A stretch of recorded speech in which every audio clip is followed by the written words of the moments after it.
آئهم أعداء الله من يومنا هذا إلى لقاء الله أما بعد فقد قال الله فأما الإنسان إذا ما ابتلاه ربه فأكرمه ونعمه فيقول ربي أكرمن وأما إذا ما ابتلاه فقدر عليه رزقه فيقول ربي أهانن. صلوات پڑھیں گے محمد والے محمد پر.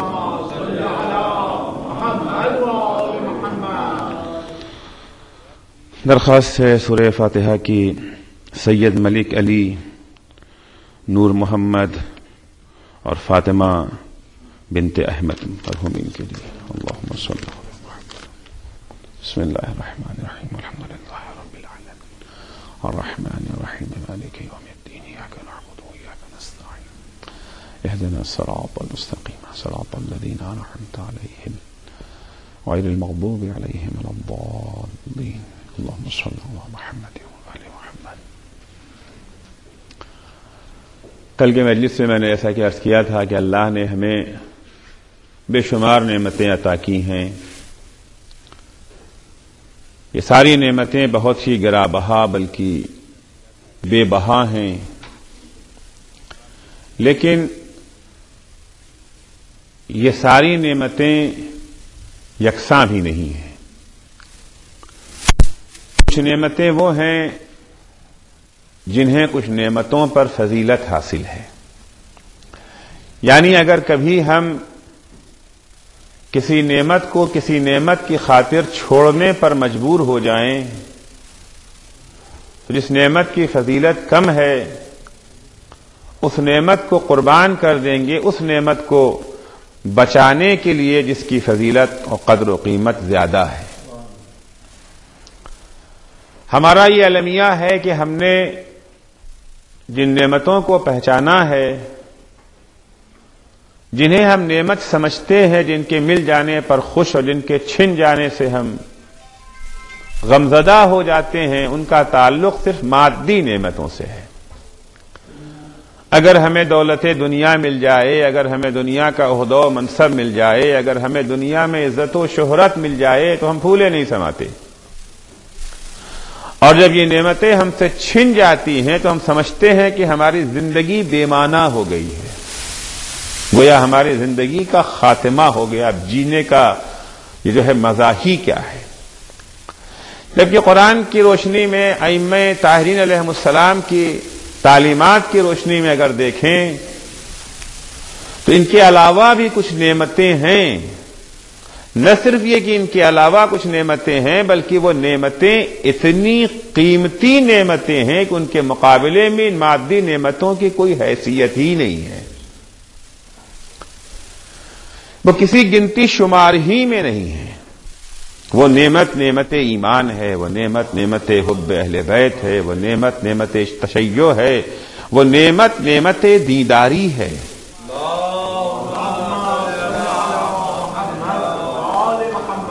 ایک شخص تھا جو امام جعفر صادق علیہ الصلوۃ والسلام کی خدمت میں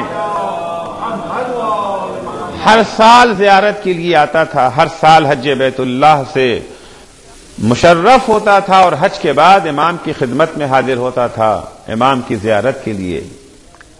کئی سال گزر گئے، اس کا آنا نہیں ہوا.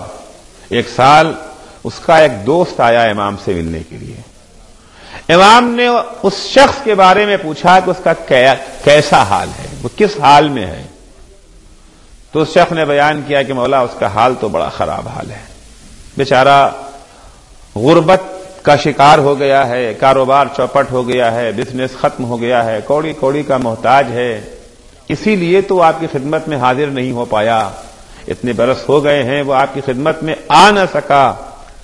اگر اس کے پاس دولت ہوتی، اگر وہ ثروت مند ہوتا تو آپ کی خدمت میں ضرور حاضر ہوتا. امام نے کہا میں نے یہ سب نہیں پوچھا ہے. کیفا دینہ، ہم جب اس کا حال پوچھ رہے ہیں، یہ نہیں پوچھ رہے ہیں کہ اس کے پاس دولت کتنی ہے، ہم یہ نہیں پوچھ رہے ہیں کہ وہ سماج میں اس کے پاس شہرت ہے یا شہرت نہیں ہے، عہدہ و منصب کیف دینہ، ہم جو اس کی حالت پوچھ رہے ہیں تو اس کے دین کی حالت کے بارے میں پوچھ رہے ہیں کہ اس کا دین کیسا ہے، کیف دینہ۔ جواب دیا مولا وہ تو بہت اچھا ہے، کما تحب، جیسا آپ چاہتے ہیں اس کا دین ویسا ہی دین ہے، اس کے عقائد ویسے ہی ہیں جیسے آپ پسند کرتے ہیں، اس کے اعمال ویسے ہی ہیں جیسے آپ پسند کرتے ہیں، اس کا اخلاق ویسا ہی ہے جیسا آپ پسند کرتے ہیں، نماز روزہ حج یہ ساری چیزیں الحمدللہ اس میں کوئی کمی نہیں ہے۔ امام نے سن کے فرمایا واللہ هو الغنی، خدا کی قسم وہ مالدار ہے، تم اسے غریب کیوں کہہ رہے ہو؟ ایک صلوات پڑھیں گے محمد و آل محمد پر۔ واللہ هو الغنی، خدا کی قسم وہی مالدار ہے، بقیہ سب محتاج ہیں۔ جس کے پاس دین نہیں ہے، جس کا عقیدہ فاسد ہے، جس کا عمل بیکار ہے، باطل ہے، وہ فقیر ہے، چاہے اس کے ہاں دولت کے ڈھیر کیوں نہ لگ جائیں۔ مولا کائنات حضرت علی ابن ابی طالب علیہ الصلوۃ والسلام، بڑی پیاری حدیث ہے مولا کی، یوں تو ساری ہی حدیثیں ان کی عظیم الشان ہیں، گراں قدر ہیں، لیکن اسے خاص طور سے سنیے گا۔ عام طور سے ہم کہتے ہیں کہ فلاں کے گھر میں ڈاکہ پڑ گیا ہے، خدا نہ خواستہ، فلاں کے گھر میں چوری ہو گئی ہے، اس کا مال لٹ گیا ہے، بیچارہ لٹ گیا۔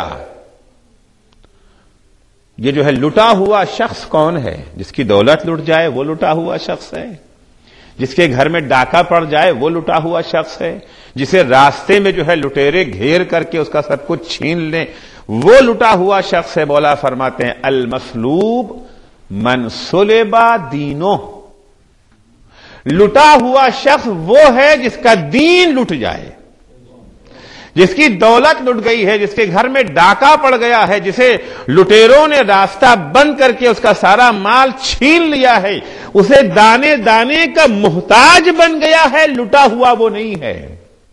المسلوب من سلب دینہ، لٹا ہوا شخص وہ ہے جس کا دین لٹ گیا ہو۔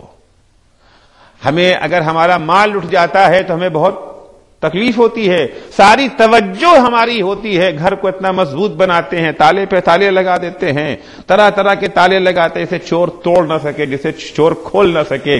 جیولری کو، اپنی دولت کو ہم یہ جو ہے وہ تجوریوں میں رکھتے، یقیناً رکھیے، اس سے منع نہیں کیا جاتا ہے، لیکن عقیدے کو کھلا چھوڑ دیتے ہیں، دین کو کھلا چھوڑ دیتے ہیں، اخلاق کو کھلا چھوڑ، جو لٹیرا آئے لوٹ کے لے کر کے چلا جائے۔ ہمیں اس بات کی پرواہ نہیں رہ جاتی ہے، بچے کو یا بچی کو اگر ہم نے کوئی قیمتی چیز دلا دیا، کوئی گھڑی اگر اسے قیمتی دے دیا، 10 دفعہ کہتے ہیں بیٹا اس کا خیال رکھنا، بیٹی اس کا خیال رکھنا، لیکن کتنی دفعہ تاکید کرتے ہیں کہ بیٹا اپنے دین کا خیال رکھنا۔ المسلوب من سلب دینہ، مسلوب وہ نہیں ہے جس کا مال لٹ جائے، یہ جو ہے لٹا ہوا انسان وہ نہیں ہے جس کی دولت چھن جائے، جس کے گھر میں ڈاکہ پڑ جائے۔ المسلوب من سلب دینہ۔ آج آپ دیکھیں کہ آج اسلام دشمن طاقتیں جہاں ہمارے مادی ذخائر کو لوٹنے کے لیے کوشش کر رہی ہیں، اس سے زیادہ آج ان کی کوشش ہے ہمارے دین کو لوٹنے کی۔ یہ طرح طرح کی کتابیں، طرح طرح کے ٹی وی کے یہ جو ہے پروگرام، طرح طرح کے انٹرنیٹ کے اوپر آنے والی خرافات، یہ ساری چیزیں کیا ہیں؟ انہوں نے ہماری ثقافت کے اوپر، ہمارے تمدن کے اوپر، ہمارے دین کے اوپر شبخون مارا ہے، ہمارے دین کے اوپر حملہ آور ہیں، اور ہمیں ہوش نہیں ہے اس بات کا، کیونکہ اگر انہوں نے ہمارے دین کو لوٹ لیا، ہمارے تمدن کو لوٹ لیا، ہماری تہذیب کو ہم سے چھین لیا، پھر ہمارے قدرتی ذخائر کو لوٹنے میں انہیں کوئی تکلیف نہ ہوگی، وہ کسی فوجی حملے کے بغیر ہی سب کچھ لوٹ کے لے کے چلے جائیں گے، پھر ہمارے مقدرات پر حکومت کرنا ان کے لیے کوئی مشکل کام نہیں ہوگا۔ لہذا جس چیز کی سب سے زیادہ آج امت اسلامیہ کو ضرورت ہے وہ اس بات کی ہے، جہاں وہ اپنے قدرت ذخائر کی حفاظت کرتی ہے، اپنے ملک کی سرحدوں کی حفاظت کرتے ہیں، اس سے زیادہ ضرورت ہے اپنے دین کی سرحدوں کی حفاظت کے لیے۔ لیکن افسوس اگر ملک کی سرحدوں کے لیے فوجیں لگا دی جاتی ہیں کہ اس کے لیے کوشش کی جاتی ہے، اس کے لیے اگر خون بھی بہانا پڑتا ہے تو وہاں پر انہیں کوئی انتہا پسند نہیں کہتا. لیکن اگر دین کی سرحدوں کی حفاظت کے لیے کوشش کی جاتی ہے، اگر دین کی سرحدوں کی حفاظت کے لیے لوگوں سے گفتگو کی جاتی ہے تو فوراً الزام لگنے لگتا ہے یہ کٹر پنتھی اچھی چیز نہیں ہے. سرحدوں کی یہ جو ہے ملک کی سرحدوں کی حفاظت زیادہ اہم ہے یا عقیدے کی حفاظت زیادہ اہم ہے؟ ملک کی سرحدوں پر اگر کسی نے قبضہ کر لیا، 2-4 انچ آگے بڑھائی مقابل کی فوج تو کیا گیا؟ زمین کا ایک ٹکڑا چلا گیا.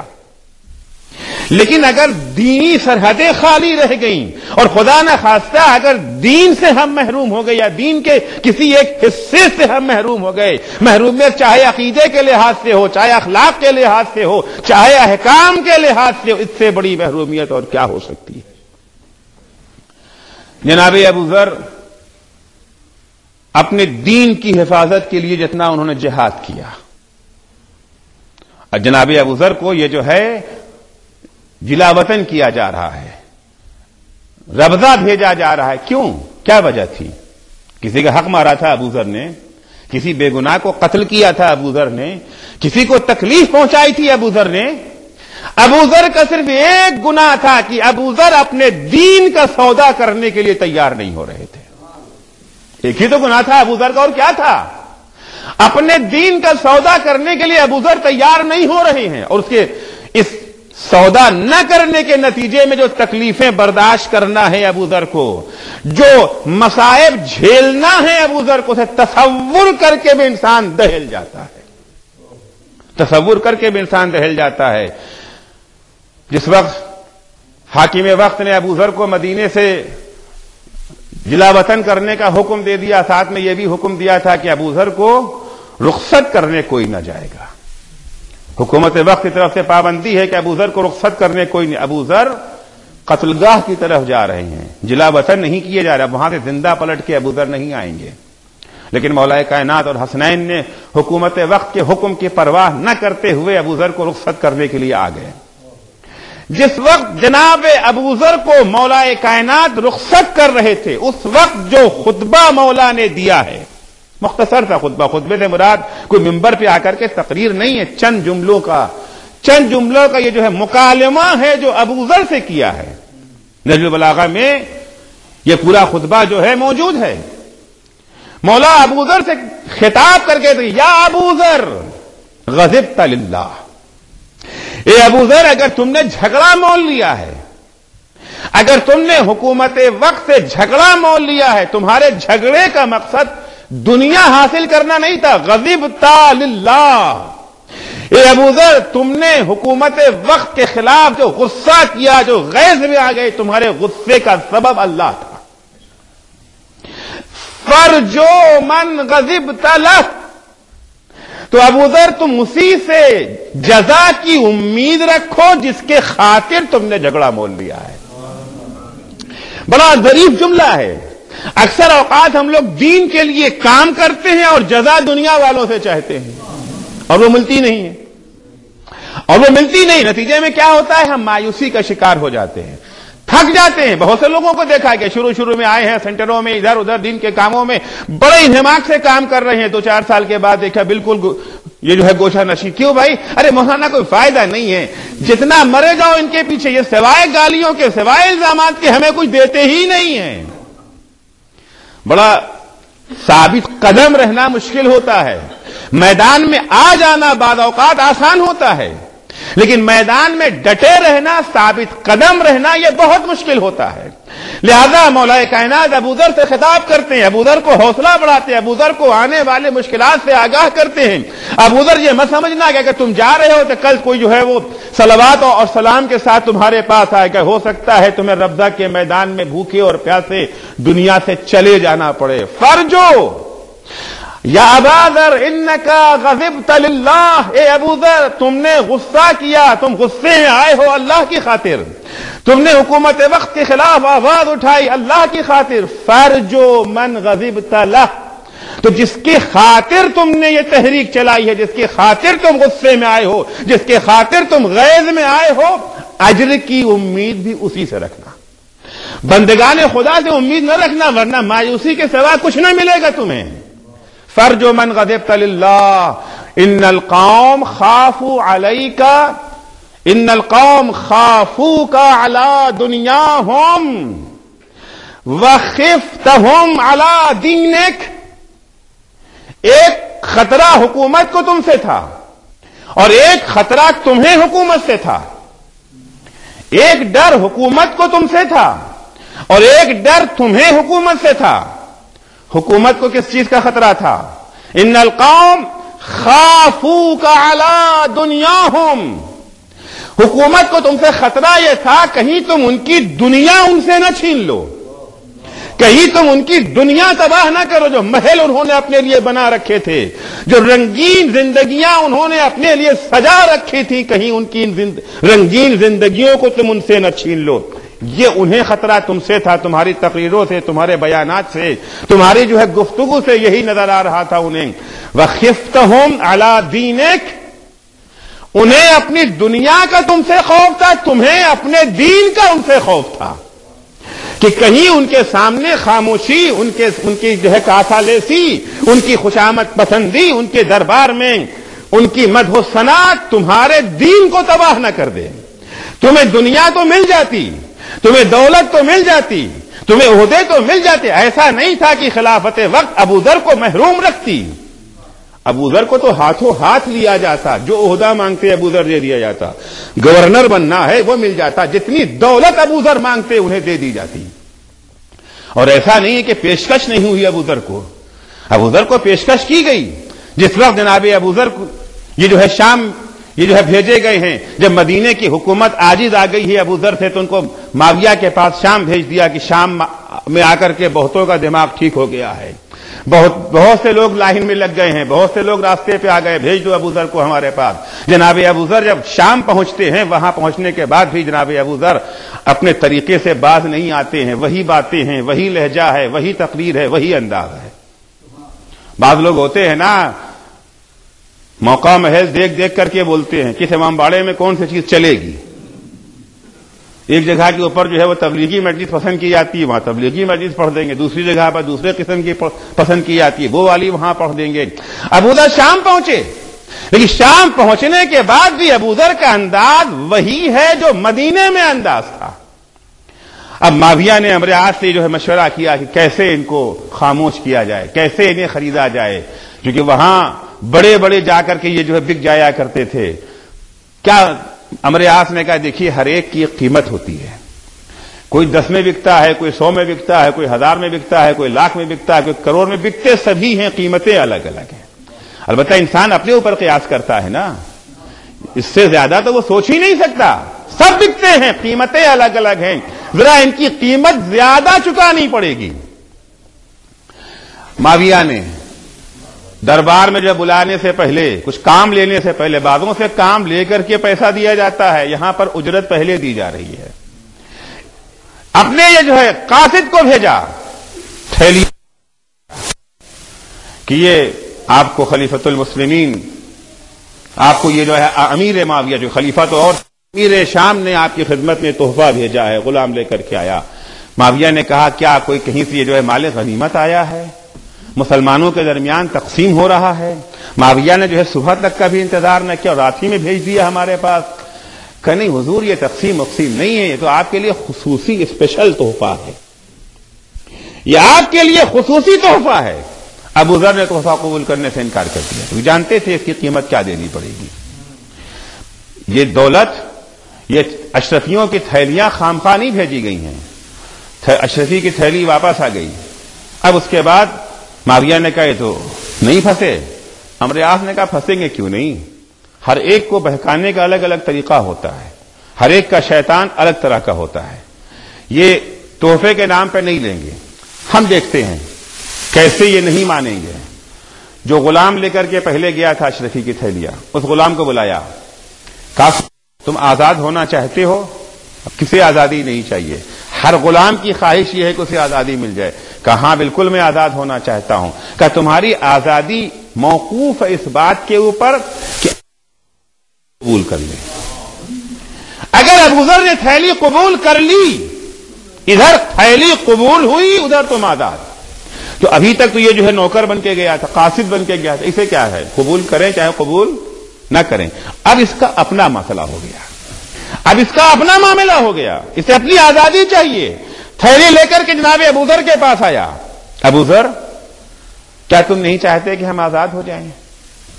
تمہاری تقریروں سے تو یہی لگتا ہے کہ تم غلاموں کے ہم نوا ہو، تم یہ جو ہے مسیحا ہو غلاموں کے.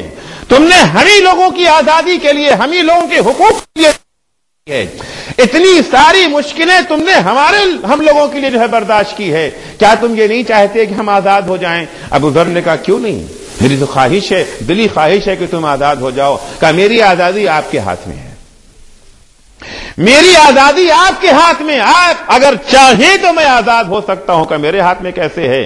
کہ اگر آپ یہ تھیلی قبول کر لیں تو میں آزاد ہو جاؤں گا. آپ کے تھیلی قبول کرتے ہی میں آزاد ہو جاؤں گا. کیا جواب دیتے جناب ابو ذر؟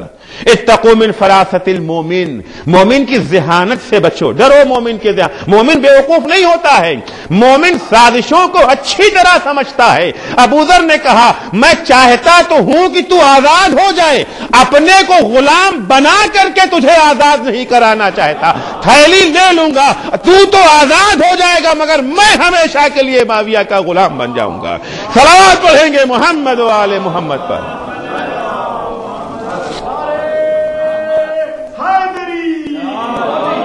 ایسا نہیں ہے کہ ابو ذر کو مال دنیا دیا نہیں گیا تھا، ابو ذر کو پیشکش ہوئی تھی.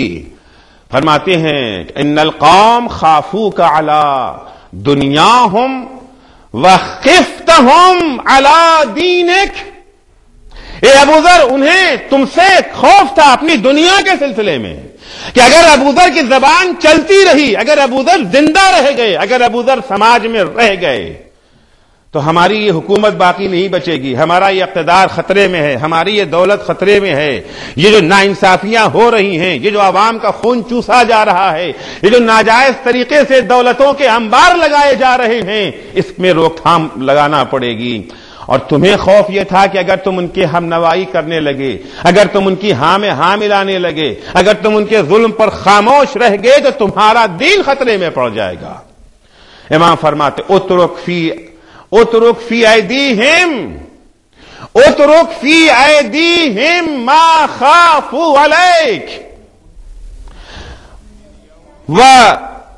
اترک فی ایدیہم ما خافوا علیک واہرب بما خفتہم.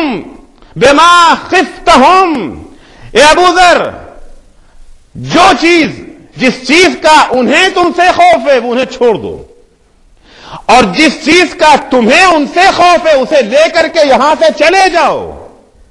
انہیں دنیا کا خوف ہے، انہیں مال و دولت کے چھن جانے کا خوف ہے، مال و دولت ان کے لیے چھوڑ دو اور اپنا دین بچا کر کے تم چلے جاؤ. فما احوجهم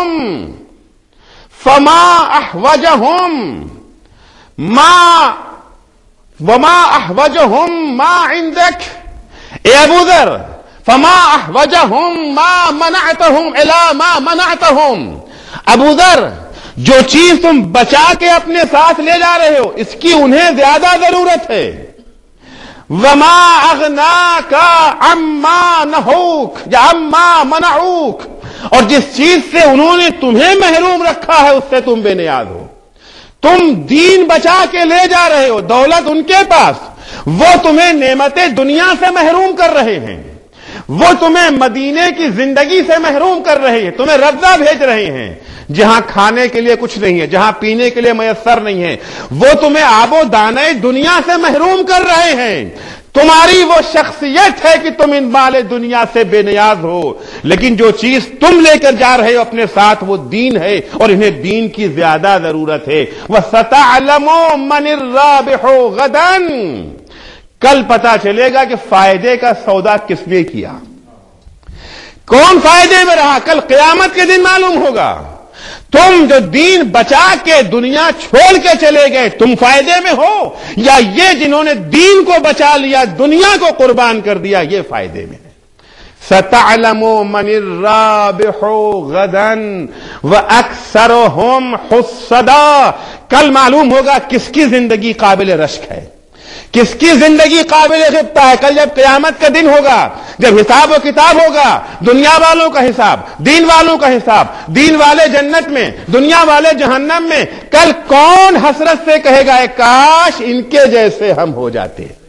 آیا ابو ذر کہیں گے اے کاش ان کے جیسے ہم بھی ہوتے، یا یہ کہیں گے اے کاش ان کے جیسے ہم ہو جاتے؟ اے ابو ذر تم اپنے دین کو بچا کر کے لے کر کے چلے جاؤ، تم گھاٹے میں نہیں ہو ابو ذر، تم فائدے میں ہو۔ اس کے بعد امام فرماتے ہیں وَلَوْ أَنَّ السَّمَاوَاتِ وَالْأَرْضِينَ كَانَتَا رَتْقًا عَلَى عَبْدٍ ثُمَّ اتَّقَى اللَّهَ، بڑا عظیم جملہ امام فرماتے ہیں، اگر زمین و آسمان سارے کے سارے، زمین و آسمان کے سارے دروازے بندے مومن پر بند ہو جائیں، یعنی جینے کا کوئی ذریعہ نہ بچے اس کے لیے، سارے دروازے بند ہو گئے ہیں، حیات کے سارے راستے بند ہو گئے ہیں، دولت سے اسے محروم کر دیا گیا، اقتدار سے اسے محروم کر دیا گیا، اس سے کوئی معاملہ کرنے کو تیار نہیں ہے، کوئی سودا کرنے کو تیار نہیں ہے، طرح طرح کی پابندیاں اس کے اوپر لگ رہی ہیں، ناکہ بندی اس کی ہو رہی ہے، فوجی گھراؤ اس کے اوپر ہو رہا ہے،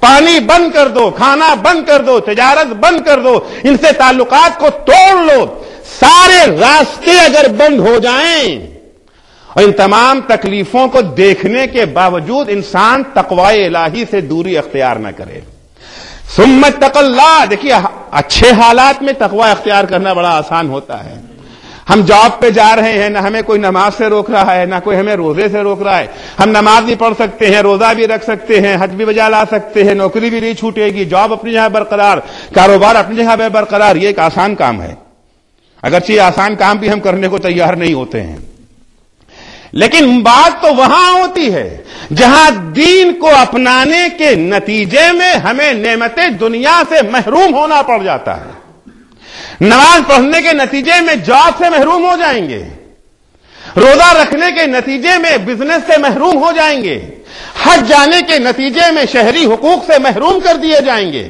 طرح طرح کی بندشیں ہیں صرف اس لیے کہ ہم اللہ کے حکم کو فالو کر رہے ہیں، اگر تم نے عدل و انصاف کا نام لیا تو تمہارا جینا حرام کر دیں گے، ایسے موقع کے اوپر اللہ کے تقوی پر باقی رہ جانا، ایسے موقع پر اللہ کا اطاعت گزار بندہ بنے رہنا بڑا مشکل ہوتا ہے۔ امام فرماتے ہیں یا ابا ذر لو ان السماوات والارضین کانتا رتقا علی عبد، اگر اللہ کے کسی بندے پر زمین و آسمان کا قافیہ تنگ ہو جائے، قافیہ حیات تنگ کر دیا جائے، کوئی جائے مفر نہیں ہے، کہیں نہیں جا سکتا ہے، کوئی اس کی ایک پیسے سے جو ہے مدد کرنے کو تیار نہیں ہے، کوئی ان کے ساتھ معاملہ کرنے کو تیار نہیں ہے، کوئی ان کے ساتھ کاروبار کرنے کو تیار نہیں ہے، پھر بھی اگر انسان اپنے موقف پر ڈٹا رہ جائے، بڑا مشکل کام ہے، اپنے بھی ساتھ چھوڑنے لگتے ہیں، اپنوں کی طرف سے بھی طعنے دیے جانے لگتے ہیں کہ ان کے پاس تو عقل نہیں ہے، ڈپلومیسی نہیں ہے، ان کے پاس خرد نہیں ہے، اگر عقل ہوتی تو بہرحال انسان کو کچھ نہ کچھ جو ہے مفاہمت تو کرنا ہی پڑتی ہے، نہیں ثم اتق اللہ، اس کے باوجود اگر انسان جو ہے اللہ کا تقوی اختیار کرے تو اللہ کیا کرتا ہے؟ اللہ اس کے لیے راستے پھر کھولتا ہے، پھر اللہ اس کے لیے راستوں کو کھول دیتا ہے۔ اے ابو ذر تم جا رہے ہو، وہاں جا رہے ہو جہاں تمہارا کوئی والی و وارث نہیں ہے الا اللہ، اللہ کے سوا پورے ربضے میں کچھ نہیں ہے، نہ ایک قطرہ پانی کا انتظام ہے، نہ وہاں کھانے کا انتظام ہے، لیکن ابو ذر یاد رکھنا اگر تم وہاں گئے تو جانے کے بعد لا تونسن الا الحق ولا توحشن الا الباطل، اے ابو ذر اگر کسی کو اپنا انیس سمجھنا تو فقط حق ہے، کسی کو اگر اپنا مونس و ہمدم سمجھنا تو حق کے علاوہ کسی کو اپنا مونس و ہمدم نہ سمجھنا، اور ولا توحشن الا الباطل، اور ابو ذر دیکھو اگر کسی چیز سے ڈرنا، کسی چیز سے وحشت زدہ ہونا تو وہ باطل ہے، حق کے ساتھ رہتے ہوئے کتنی بھی مشکل تم پر آ پڑے تمہیں خوف نہیں ہونا چاہیے، تمہیں وحشت زدہ نہیں ہونا چاہیے، اگر حق ہے تو اس سے بڑی بات کیا ہے، سب کچھ چھن جائے ہم سے لیکن اگر ہماری زندگی حق کے ساتھ ہے، لا تؤنسن الا الحق ولا توحشن الا الباطل، ابو ذر دیکھو، اگر کسی سے انس اختیار کرنا، کسی کو اپنا ہمدم سمجھنا، کسی کو اپنا دوست سمجھنا تو وہ حق ہے، اور اگر کسی چیز سے فرار اختیار کرنا، کسی چیز سے اگر وحشت زدہ ہونا چاہتے ہو تو وہ باطل ہے۔ باطل سے ہمیشہ وحشت زدہ رہنا اور حق سے ہمیشہ انس اختیار کرتے رہنا، حق سے ہمیشہ مانوس رہنا۔ ابو ذر، اگر یہ چیز تمہیں حاصل ہو گئی ہے تو دنیا کی گویا ہر چیز تمہیں حاصل ہو گئی ہے۔ ایک صلوات پڑھیں گے محمد و آل محمد پر۔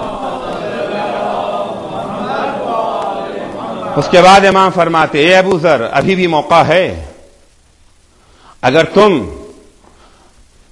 تم لو اقبلت دنیاہم لاحبوک، یہ جو تمہیں جلا وطن کر رہے ہیں، یہ جو تمہیں ربضہ کے میدان میں بھیج رہے ہیں، اگر تم ان کی دنیا کو قبول کر لیتے تو یہ تم سے دشمنی کے بجائے تم سے محبت کرتے ہیں۔ ابو ذر میں کوئی کمی نہیں ہے، ابو ذر سے دشمنی کی وجہ ابو ذر نہیں ہے، ابو ذر سے دشمنی کی وجہ ابو ذر کا وہ عقیدہ ہے، ابو ذر کا وہ ایمان ہے، ابو ذر کا وہ عمل ہے۔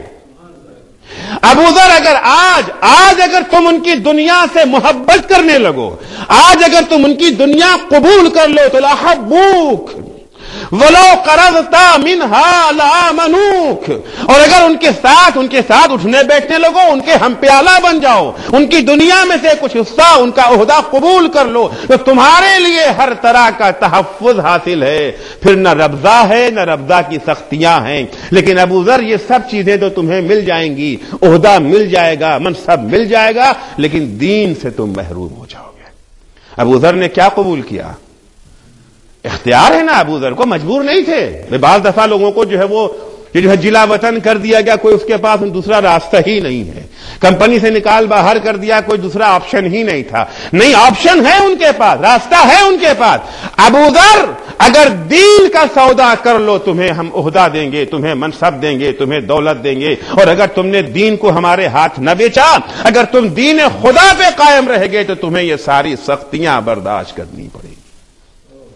ابو ذر نے اختیار کے ساتھ ربضہ جانا برداشت کیا، جہاں بھوکے پیاسے ابو ذر نے دم توڑ دیا، جہاں ابو ذر کو کوئی دفن کرنے والا بھی نہ ہوتا، لیکن مولا نے کیا کہا تھا؟ اللہ راستہ نکال دے گا، اللہ راستہ نکال دے گا۔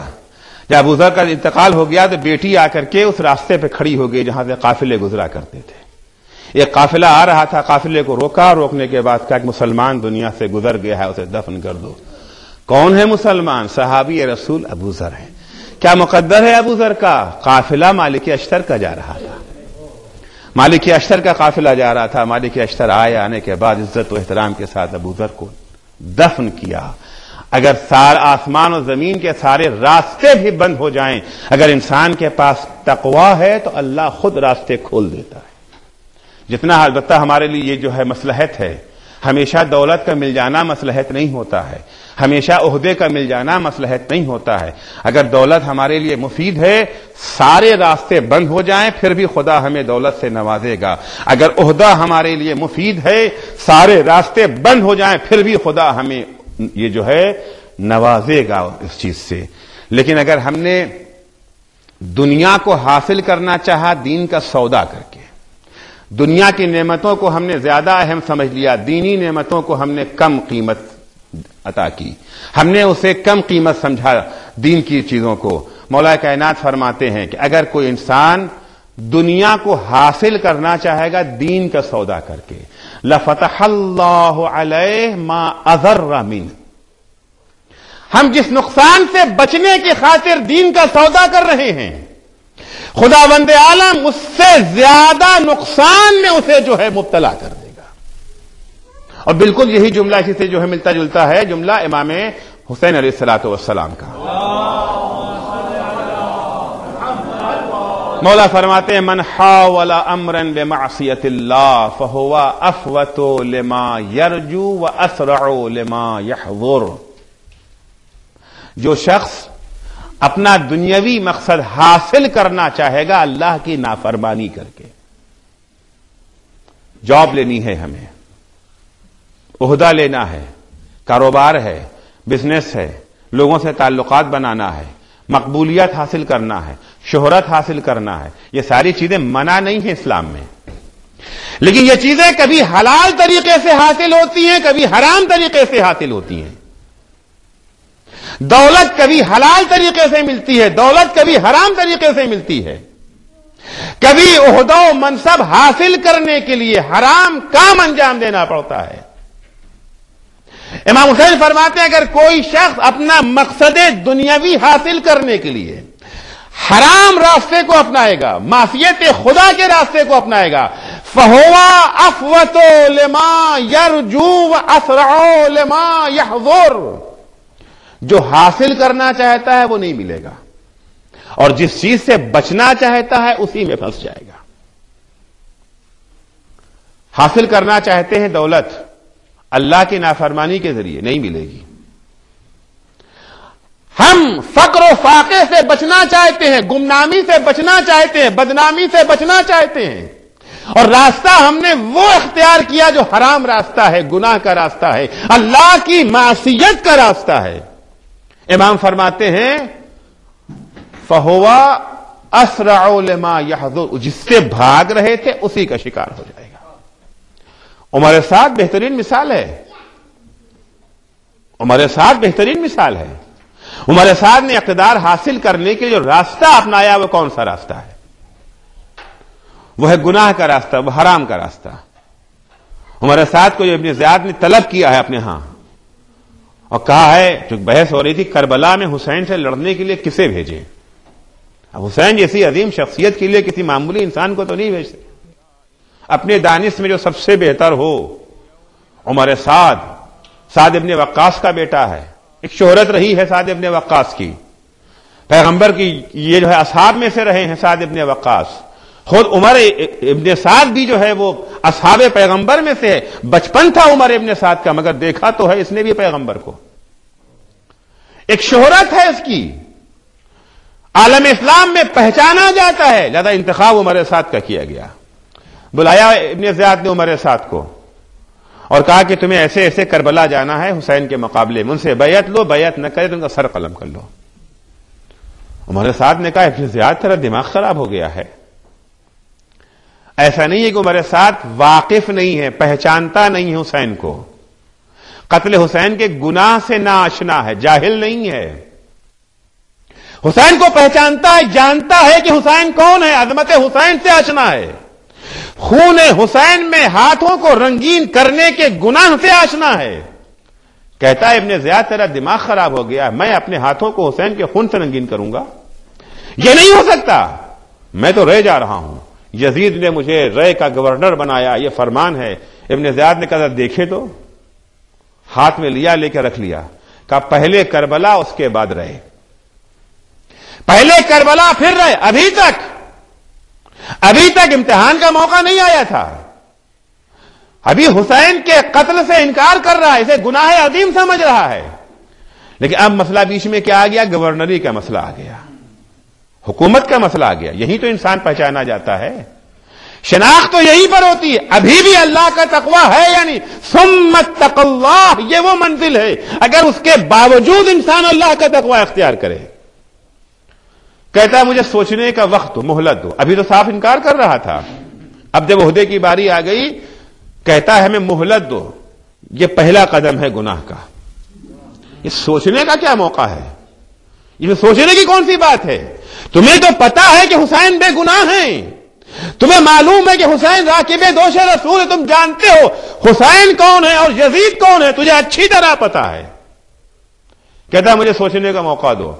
گھر آیا، رات بھر صحن خانہ میں ٹہلتا رہا، رات بھر، اس کا بیٹا راوی ہے نقل کرتا ہے کہ میرا بابا رات بھر ٹہلتا رہا، کبھی کہتا تھا اپنے سے بات کر رہا، خود سے گفتگو کر رہا، کبھی کہتا تھا یہ کیسے ہو سکتا ہے میں کربلا جاؤں حسین سے جنگ کرنے کے لیے، نواسہ رسول کے خون سے اپنے ہاتھوں کو رنگین کروں گا، حسین جیسا عظیم انسان اس کا قتل، نہیں یہ نہیں ہو سکتا، یہ ہماری آخرت تباہ ہو جائے گی۔ پھر بات کرتا تھا لیکن اگر نہ گئے تو رے کی حکومت نہ ملے گی، رے کی حکومت اگر مل گئی تو 7 پشتیں عیش کریں گی، یہ منصب پھر کہاں ملے گا؟ یہ گولڈن چانس پھر کہاں ہاتھ آئے گا؟ ہمیشہ تھوڑی ایسے چانس انسان کو ملتے ہیں، بار بار ایسی فرصت ہاتھ نہیں آتی ہے۔ اگر ہم نے یہ نہ کیا تو ہم سے رے کی حکومت چھن جائے گی۔ رات بھر اسی کشمکش میں رہا، نفس امارہ اور نفس لوامہ کے بیچ جنگ چلتی رہی، یہاں تک کہ نفس امارہ غالب آ گیا، شیطان عقل پہ غالب آ گیا، خواہش نفس نے عقل کو اسیر کر لیا اور فیصلہ کیا کہ ہم کربلا جائیں گے، اور اپنے کو یوں مطمئن کر لیا خود کربلا جانے کا مطلب کوئی حتمن جنگ تھوڑی ہے، ہم جائیں گے کربلا، جانے کے بعد یہ جو ہے صلح کرا دیں گے، کوئی اور جائے گا تو شاید جنگ ہو جائے۔ کس طرح سے شیطان انسان کو اغوا کرتا ہے، کوئی اور جائے گا ہماری جگہ پر، ممکن ہے وہ زیادہ سختی سے پیش آئے، میں جاؤں گا، صلح کرا دوں گا، امت کے درمیان اختلاف سے، امت کو اختلافات سے یہ جو ہے نجات مل جائے گی، بے گناہوں کا خون نہیں بہایا جائے گا۔ ابن زیاد کے پاس آیا اور آ کے کہنے لگا میں کربلا جانے کو تیار ہوں۔ آ گیا کربلا۔ کربلا آنے کے بعد اس نے پہلی کوشش تو یہی کی کہ جنگ نہ ہو، راستہ غلط اختیار کیا۔ آنے کے بعد امام حسین کو سمجھانے لگا، جس سے سمجھنا ہے اسے سمجھانے لگا، جس سے سمجھنا چاہیے تھا، امام سمجھانے آئے ہیں امت کو، یہ حاجی امت ہیں، امت کو سبق پڑھانے آئے ہیں، امت سے سبق پڑھنے نہیں آئے ہیں۔ امام کو سمجھا رہا ہے، امام اسے سمجھا رہا ہے، یہ امام کو سمجھا رہا ہے، یہاں تک کہ امام نے اس سے کہا کہ تجھے کیا چاہیے، کیوں اپنی عقبہ خراب کر رہا ہے؟ پیسہ چاہیے ہم دیں گے۔ کہتا ہمیں تو رے کی حکومت چاہیے، وہ آپ کے پاس کہاں ہے؟ آخر میں امام نے فرمایا کہ جا، تجھے رے کا گیہوں کھانا نصیب نہ ہوگا تو بستر پہ مارا جائے گا۔ مذاق اڑاتا ہے امام کا، کہتا ہے کہ گیہوں نہ صحیح تو جو کھا لیں گے، گیہوں نہ صحیح تو جو کھا لیں گے۔ یہاں تک کہ یہ گفتگو ابھی امام حسین اس میں چل رہی تھی کہ ادھر سے شبر آ گیا، اس آرڈر کے ساتھ آیا تھا کہ عمر سعد اگر حسین کا کام نہیں تمام کرتا تو فوج کی سپہ سالاری شمر لے لے، کمان سنبھال کر کے حسین کا کام تمام کرے۔ شمر نے آ کے کہا کہ یا تم کام تمام کرو یا ہمیں کمان ہمارے حوالے کرو۔ اب یہاں وہ سوچتا ہے کہ اتنا آگے تو میں آ چکا ہوں، اتنا دور آ چکا ہوں، کیا اتنا قریب پہنچ کر کے رے کی حکومت کو چھوڑ دو؟ کہتا ہے نہیں، میں خود کام تمام کروں گا اور جنگ کا اعلان کر دیتا ہوں۔ پہلا تیر عمر سعد نے مارا، وہی عمر سعد جو ابھی یہ کہہ رہا تھا بھلا قتل حسین میں اپنے کو آلودہ کروں گا، خون حسین سے اپنے ہاتھوں کو رنگین کروں گا، اتنا بڑا گناہ انجام دوں گا، لیکن اب وہ عمر سعد یہ گناہ عظیم کو کس لیے انجام دے رہا ہے؟ وجہ کیا ہے؟ صرف ایک وجہ، رے کی حکومت۔ امام حسین کیا کہہ رہے ہیں؟ من حاول امرا بمعصیت اللہ فهو افوت لما يرجو واسرع لما يحضر۔ جو اللہ کی معصیت کے ذریعے، اللہ کے گناہ کے ذریعے اپنا مقصد حاصل کرنا چاہے گا، اس کا وہ مقصد حاصل نہیں ہوگا۔ جو چاہتا ہے وہ نہیں ملے گا، جس چیز سے بھاگ رہا ہے اسی کا شکار ہوگا۔ عمر سعد کیا چاہتا ہے؟ دولت چاہتا ہے۔ عمر سعد کیا چاہتا ہے؟ رے کی حکومت چاہتا ہے۔ عمر سعد کیا چاہتا ہے؟ اپنے بچوں کا کیریئر سنوارنا چاہتا ہے۔ عمر سعد کیا چاہتا ہے؟ 7 نسلیں ہماری عیش کریں۔ عمر سعد بھاگ کس چیز سے رہا ہے؟ گمنامی سے بھاگ رہا ہے، بدنامی سے بھاگ رہا ہے، ذلت سے بھاگ رہا ہے۔ اسے شہرت و اقتدار اور عزت و دولت چاہیے، مل گئی، ملا سب کچھ۔ عمر سعد نے کربلا میں جتنا ظلم ہو سکتا تھا اس نے کیا، صرف اس لیے کہ وہاں پر نمبر بنتا جائے ابن زیاد کے پاس، اسے مقبولیت وہاں ملتی جائے، کل جب پہنچے تو اس کا استقبال ہو۔ لیکن حسین کا کہا ہوا جملہ ہے، غلط تو نہیں نہ ہو سکتا۔ جب عمر سعد قتل حسین کے بعد آتا ہے کوفہ ابن زیاد کے پاس، اور آنے کے بعد کہتا ہے لو میرا رے کا فرمان کہاں ہے، میں رہ جاؤں۔ ابن زیاد نے کہا مجھے خبر ملی ہے کہ تم حسین سے خفیہ میٹنگیں کیا کرتے تھے۔ کہ تمہیں اس سے کیا مطلب ہے؟ ہم نے تمہارا کام کیا یا نہیں کیا؟ جو ذمہ داری تھی اسے میں نے پورا کیا یا نہیں کیا؟ تم نے ذمہ داری دی تھی حسین کو قتل کرنا، ہم نے حسین کو بھی قتل کیا، ان کے پورے خاندان کو بھی قتل کیا، ان کے اہل بیت کو اسیر کر کے بھی ہم لے آئے ہیں۔ کہ نہیں تم نے میٹنگیں کیوں کی ان کے ساتھ؟ تم پر بھروسہ نہیں کیا جاتا۔ فرمان لے کر کے اس نے پھاڑ کر کے پھینک دیا۔ عمر سعد وہاں سے نکلا، یہ کہتا ہوا نکلا خسرت دنیا والآخرہ، میری تو دنیا بھی برباد ہو گئی، میری آخرت بھی برباد ہو گئی. پاگل ہو گیا عمر سعد. جس گلی سے گزرتا تھا بچے اسے پتھر مارتے تھے، قاتل حسین کہہ کے اسے مارا کرتے تھے. یہاں تک جناب مختار کا جب انقلاب آیا ہے، جناب مختار کے انقلاب میں عمر سعد بھی مارا گیا، اس کے دونوں بیٹے بھی مارے گئے. امام حسین نے کیا کہا تھا؟ جا تجھے بستر پر موت آئے گی. عمر سعد یہ جو ہے بہنوئی بھی تو تھا، یہ جو ہے مختار کا. پہلے اس نے آ کر کے پناہ لی تھی، امان نامہ حاصل کر لیا. مختار نے جو بہن کی خاطر امان نامہ دیا اس میں کیا لکھا تھا؟ اب عمر سعد کو امان ہے ما لم یحدث حدثا، جب تک یہ کوئی نئی سازش نہ کرے. دو معنی اس کا ہوتا ہے. ما لم یحدث حدثا کا دو معنی ہے. ایک تو معنی جب تک کوئی نئی سازش نہ کرے تب تک اسے امان، اور ایک معنی اس کا یہ ہوتا ہے جب تک یہ جو ہے وضو کو باطل کرنے والا کوئی عمل اس سے انجام نہ پائے تب تک اس کو امان ہے. ما لم یحدث حدثا، اسے امان ہے. کب تک امان؟ وہ سمجھ رہا ہے جب تک کوئی نئی سازش نہ کرے تب تک امان. مختار نے جو معنی مراد لیا ہے جب تک یہ جو ہے وضو کو باطل کرنے والا کوئی عمل انجام نہ دے تب تک امان. اسے امان مختار دینا نہیں چاہتے تھے، دباؤ کے تحت امان تو دی مگر ایسی امان دی جو امان نہیں ہے. کون ایسا انسان ہے جو ایسا کام انجام نہ دے جس سے اس کا یہ جو ہے وضو باطل ہو جائے؟ عمر سعد آرام سے گیا، گھر سو گیا کہ اب کوئی نئی سازش نہ کریں گے، جان بچی لاکھوں پائے. اب کون جائے گا اپنے کو خامخواہ زحمت میں ڈالنے؟ اب کبھی ایسی کوئی حرکت نہ کریں گے.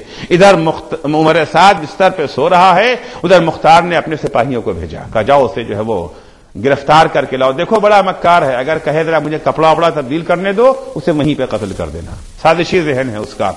مختار کے سپاہی آئے، جیسے ہی وہاں پہنچے عمر سعد نے کہا ہمیں تو مختار نے امان دے دی ہے. یہ امان نامہ کا پڑھو تو کیا لکھا ہے اس کے اندر؟ ما لم یحدث حدثا، سو گئے وضو باطل، امان نامہ ختم ہو گیا. اس نے کہا اچھا مجھے ذرا کپڑا پہننے کی تو مہلت دو. وہیں پر مختار کے سپاہیوں نے بستر پہ اسے مارا. امام نے کیا کہا تھا؟ جا تجھے جزائے کا گیہوں نصیب نہ ہوگا، بستر پہ مارا جائے گا. من حاول امرا بمعصیت اللہ فهو اثبت لما یرجو واسرع لما یحضر. تو دو طرح کی نعمتیں ہیں، کچھ دنیاوی نعمتیں ہیں، کچھ دینی نعمتیں ہیں. دینی نعمتوں کو اگر ہم نے دنیاوی نعمت کے اوپر قربان کرنا چاہا، دنیا اس قابل نہیں ہے کہ اس کے لیے انسان دین کو قربان کر دے. دین وہ عظیم چیز ہے کہ اس کے اوپر ہزار دنیا قربان کی جا سکتی ہے. عمر سعد نے دنیا کے لیے دین قربان کر دیا، اور کربلا کے 72 شہیدوں نے دین کے خاطر دنیا قربان کر دی. آج کس کا اقتدار ہے؟ آج کس کا نام ہے؟ آج کسے عزت ملی ہے؟ آج کسے شہرت ملی ہے؟ دنیا میں آخرت میں جو مقام ان کا ہے وہ تو اپنی جگہ پر ہے. اللہ نے جو دنیا میں انہیں درجہ دیا ہے یہ درجہ کسی بادشاہ کو حاصل ہے، کسی شہنشاہ کو حاصل ہے. ہر کوئی دنیا میں ایسا جسے کربلا کے شہیدوں کو جو درجہ ملا ہے وہ درجہ ملا ہو. آج کروڑوں افراد کی تمنا یہی ہے، یا لیتنا کننا معکم فنفوز فوزا عظیما. اے کربلا کے شہیدوں، اے کاش ہم بھی تمہارے ساتھ ہوتے. جو درجہ تمہیں ملا ہے، جو مقام تمہیں ملا ہے وہ کاش ہمیں بھی مل جاتا. کربلا کے شہیدوں کو یہ مقام کیسے ملا، یہ درجہ کیسے ملا، یہ رتبہ کیسے ملا؟ کربلا کے شہیدوں کو یہ درجہ اگر ملا ہے تو اطاعت خالق کی بنا پر ہے، فرما برداری امام کی بنا پر ہے. یہ چیز تھی. ورنہ اگر وہ بھی ان لوگوں کی طرح سے جو دولت کے لالچ میں آ کر کے، جو خوف کے باعث قتل حسین پر کمر بستہ ہو گئے، اگر حر نے آخری وقت میں فیصلہ نہ کر لیا ہوتا تو جو حرملہ کا انجام ہوا وہی تو حر کا انجام ہوتا. آخری وقت میں حر نے فیصلہ کر لیا، اور واقعاً وہ بڑا اہم فیصلہ تھا، بڑا مشکل فیصلہ تھا. بھائی لشکر کا سربراہ ہے، امید نہیں ہے ملنے کی، مل چکا ہے اسے سب کچھ. کماندار ہے، ایک دستے کا کمانڈر ہے حر. اب اگر فیصلہ کرنا ہے سب کچھ چھوڑ کے جانا ہے. کچھ لوگوں کو ملنے کی امید ہوتی ہے، ملنے کی امید میں بہت کچھ کر گزرتے ہیں، لیکن جو ہے اسے چھوڑنا اور مشکل ہوتا ہے. امیدوں کو چھوڑنا پھر بھی مشکل ہے مگر پھر بھی آسان. لیکن موت جو ہاتھ میں ہے اسے چھوڑ دینا یہ اور زیادہ مشکل ہوتا ہے. حر کا فیصلہ بہت اہم فیصلہ تھا, بڑا مشکل فیصلہ تھا. جب شب عاشور آئی ہے, حر دین اور دنیا کے درمیان ہے. ایک اضطراب ہے, ایک بے چینی ہے. دین کو بچا کر کے دنیا قربان کر دیں یا دنیا کو بچا کر کے دین قربان کر دیں. بے چین ہے حر, پریشان ہے حر, فیصلہ کیا کرے. بے چینی سے اپنے خیمے میں ٹہل رہا ہے کہ حر کے غلام کی نگاہ جب حر پر پڑتی ہے, بے چینی کو دیکھا, سوچا شاید حر پیاسا ہے. کوزے میں پانی لیا, پانی لا کر کے حر کے ہاتھوں میں دیا. مقاتل میں اتنا ہی ملتا ہے کہ حر نے پانی کو غور سے دیکھا, دیکھنے کے بعد پانی کو زمین پہ پھینک دیا. اب یہ تو مقاتل میں نہیں ہے کہ حر کو پانی میں کیا نظر آیا, لیکن تصور تو کر سکتے ہیں نا. کیا عجب کہ حر نے پانی میں حسین کے ننھے ننھے بچوں کی بلکتی ہوئی تصویریں دیکھ لی ہوں. حر تو پانی پی رہا ہے, ہم پیاس سے تڑپ رہے ہیں.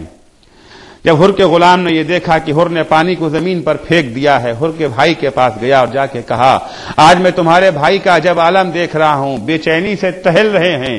میں سمجھا پیاسے ہیں, میں نے پانی پیش کیا, پانی پینے کے بجائے پانی کو زمین پر پھینک دیا. حر کا بھائی آیا, آنے کے بعد پوچھتا ہے, بھیا میں یہ کیا سن رہا ہوں, یہ میں کیا سن رہا ہوں, یہ اضطراب کیسا ہے, یہ بے چینی کیسی ہے. تم جیسا شجاع, تم جیسا بہادر ہو, یہ اضطراب. عزیزو, بعض سوالات وہ ہوتے ہیں جن کا جواب لفظوں میں نہیں دیا جا سکتا ہے.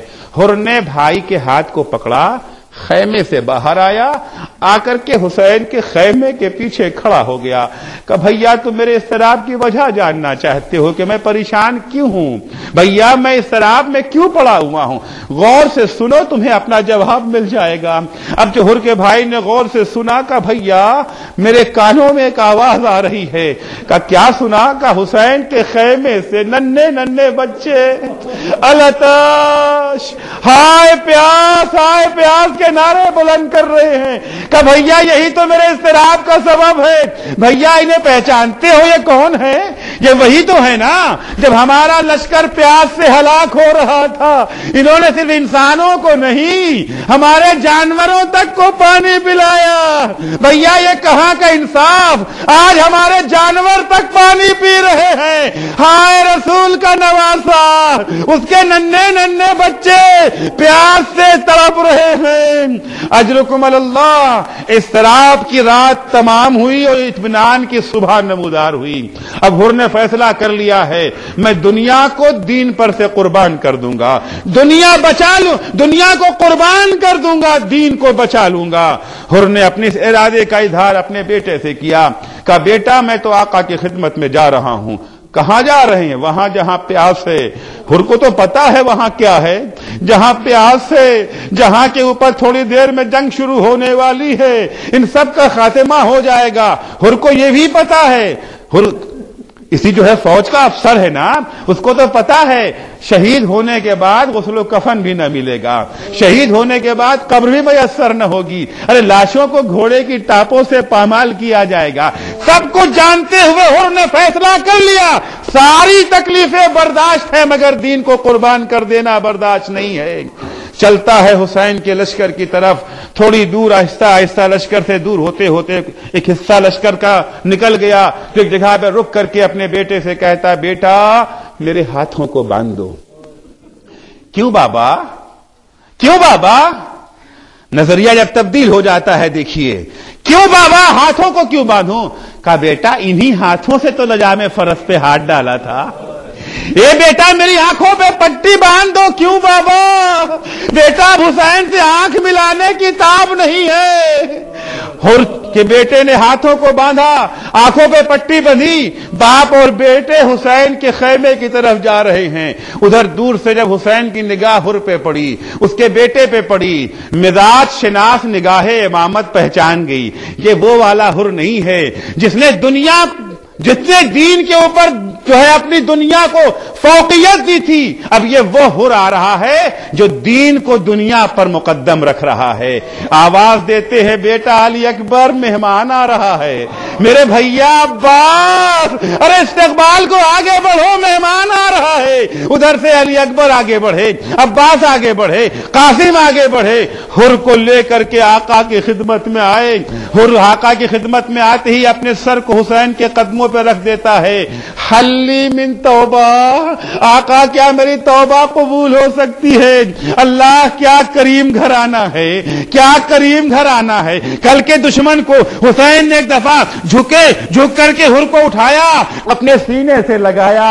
حر جا، میں نے معاف کیا، میرے خدا نے معاف کیا، مگر حر تو عجب وقت میں آیا ہے جب تیری ضیافت کے لیے میرے خیمے میں قطرہ پانی تک نہیں ہے۔ حر کہتا ہے مولا میری ضیافت کی پرواہ نہ کیجیے، میری ضیافت کی فکر نہ کیجیے، اب میری ضیافت آپ کے نانا حوض کوثر پہ کریں گے۔ آقا فقط اس میں شہادت عطا ہو۔ حسین نے اجازت دی۔ پہلے حر کا بیٹا شہید ہوا، اس کے بعد حر جب زخمی ہو کر کے زمین کربلا پہ گرا، ایک دفعہ آواز دیتا یا مولا ادرکنی۔ ارے حسین یہ آواز سنتے اور بھلا اس حر کے سرہانے نہ جاتے، فوراً حر کے سرہانے آئے۔ آنے کے بعد زمین گرم کربلا پہ بیٹھ گئے۔ اللہ حر کا مقدر اپنے زانو کے اوپر حر کے سر کو رکھا۔ اس زانو کو پہچانا یہ کون سا زانو ہے؟ ارے ابھی تھوڑی دیر کے بعد یہی زانو ہوگا جہاں شبیہ ہے پیغمبر علی اکبر کا سر ہوگا۔ ارے حر کے سر کو اپنے زانو پہ رکھنے کے بعد کہتے ہیں حر تیری ماں نے تیرا کیا اچھا نام حر رکھا تھا۔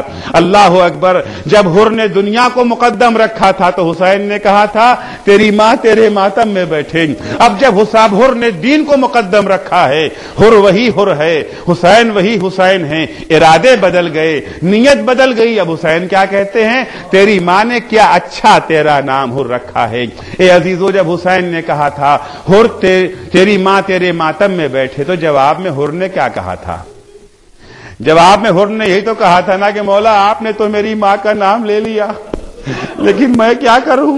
آپ کی مادر گرامی تو عظیم خاتون ہے جس کا بلا وضو نام بھی زبان پہ نہیں لایا جا سکتا۔ اے عزیزو، یہ بڑا کریم خاندان ہے، کسی کے احسان کا بدلہ دیے بغیر نہیں رہتا۔ اے حر، تو نے میری ماں کا احترام کیا ہے۔